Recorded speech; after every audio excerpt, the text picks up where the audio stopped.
माशाल्लाह जी, बहुत अच्छी आपने बात फरमाई। अभी अगला जो सवाल है, कर सा बिल्कुल स्ट्रेट सवाल करता हूँ कि आप अपने स्टूडेंट से कितनी फ़ीस चार्ज करते हैं? हमारे स्टूडेंट्स के हवाले से जो ये बात आपने की है, ये बड़ी पर्सनल सी बात है, लेकिन मैं इसको भी वजाहत के साथ आपकी खिदमत में अर्ज कर देता हूँ।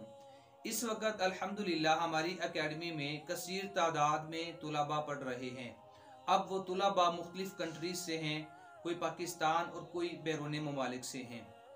तो पहली चीज़ तो ये, हमारे पास जब भी कोई नया एडमिशन फॉर्म हमें रिसीव होता है, जब भी कोई स्टूडेंट एडमिशन फॉर्म को फिल करता है, हमारी टीम तक वो फॉर्म पहुंचता है।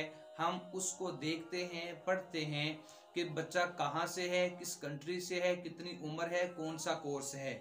उसके बाद सेकंड ऑप्शन हमारे पास आता है कि हम उनसे कांटेक्ट करें उसके अलावा डिटेल लेने के लिए। हम जैसे ही उनसे रब्ता करते हैं, तो कुछ लोगों ने एडमिशन फॉर्म फिल करते हुए वहां पर वो मेंशन कर देते हैं कि हम इतनी फीस दे सकते हैं। कुछ लोग मेंशन कर देते हैं कि हम फीस नहीं दे सकते, हम पढ़ना चाहते हैं।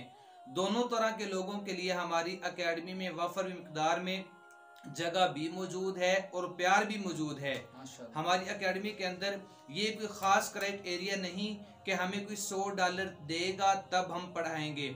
अल्हम्दुलिल्लाह, अल्लाह का एहसान है, हमारे पास ऐसे भी तुलबा हैं जो हमें वफर मिकदार में फ़ीस देते हैं, हदिया देते हैं, ये समझ कर कि हम उनका हक अदा कर रहे हैं।